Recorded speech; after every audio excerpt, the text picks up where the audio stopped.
Muy buenos días, queridos amigos y amigas. Hoy es el sábado de la sexta semana.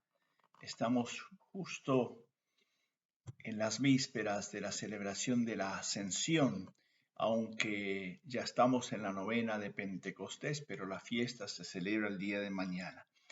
Y la primera lectura de hoy es un texto muy hermoso para entender un poquito lo complejo que era realmente la predicación o la realidad de la predicación del Evangelio, cómo se llevaba a cabo. Está tomado del capítulo 18 del libro de los Hechos, versículos 23 al 28. Después de pasar allí algún tiempo, salió y recorrió la región de Galacia y Frigia, fortaleciendo a todos los discípulos en la fe. Había llegado por entonces a Éfeso un judío llamado Apolo, originario de Alejandría.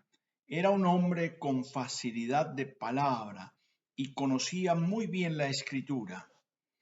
Había sido instruido en el camino del Señor y hablaba con gran entusiasmo, enseñando con exactitud lo referente a Jesús, aunque solo conocía el bautismo de Juan. Hablaba también con valentía en la sinagoga. Cuando lo oyeron Priscila y Aquila, lo llevaban con ellos y le explicaron con mayor precisión el camino de Dios. Como él deseaba ir a Acaya, los hermanos lo animaron y escribieron a los discípulos para que lo recibieran. Su llegada benefició mucho a los que habían creído por la gracia de Dios, pues contradecía vigorosamente a los judíos en público, demostrando por las Escrituras que Jesús era el Mesías. Palabra de Dios. Te alabamos, Señor. En este texto tenemos dos realidades muy importantes para captar. En primer lugar, el inicio del tercer viaje apostólico misionero de Pablo.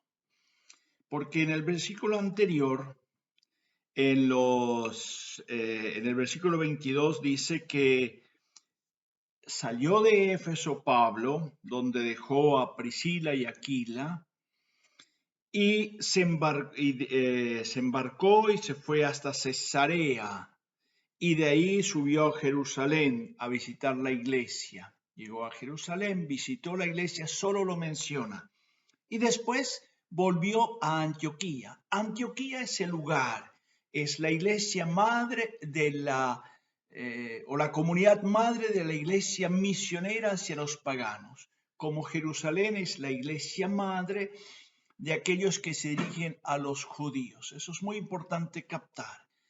Pablo tiene su sede en Antioquía, es la comunidad donde él se siente en casa, y de ahí parte, y dice que recorre la región de Galacia y de Frigia, donde no podía ir anteriormente.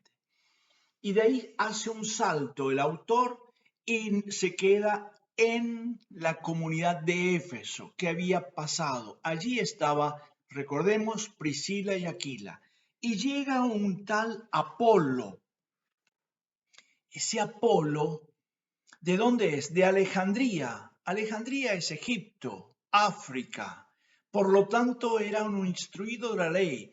Recordemos dónde se escribió la Biblia en griego, dónde se hizo la traducción, en esas comunidades del norte de África, posiblemente Alejandría. Por lo tanto, había una comunidad judía muy fuerte, estudios teológicos, estudios bíblicos muy fuertes. Y Apolo era un estudiante, un estudioso de la Biblia, conocedor de la Biblia, de la palabra. Solo que no había completado sus estudios acerca de Jesús de Nazaret, pero sí sabía y lo había interpretado bien. Le faltaba el bautismo del Espíritu. Y dos laicos, Priscila y Aquila. Recordemos que al comienzo dice Aquila y Priscila, acá es la mujer que antecede al hombre en nombrarlo el autor. Llevan a Apolo y lo instruyen privadamente todo lo referente a la palabra, a Jesús. Le enseñan el catecismo completo. Y de ahí Apolo pide regresar e irse a Corinto, a Acaya. Y es allí, en esa comunidad, donde él va a desarrollar un gran ministerio, independientemente de Pablo. Pero recordemos eso, en África también hay comunidades cristianas, y no solo las predicadas por Pablo en el Asia y en Europa. África sigue su camino. Recordemos a quién predicó Felipe. Felipe predicó un etíope. Etiopía y la región de Cirenaica era todo el norte de África. Eso era evangelizado por otros, que el autor de Hechos de los Apóstoles no lo abarca todo. Él toma dos pilares, Pedro y Pablo, que constituyen su fuerte y le van siguiendo. Y eso es importante, conocer perfectamente el camino del Señor. Ojalá también nosotros, por un lado, nos dejemos ayudar por aquel que nos puede ayudar. Y por otro lado, ojalá que encontremos a quienes, ojalá matrimonios, que nos quieran ayudar a entender mejor la experiencia de Jesús. Que el Señor nos bendiga, que el Señor nos acompañe, nos lleve con bien del Padre, del Hijo y del Espíritu Santo. Amén. Un feliz sábado y un buen fin de semana.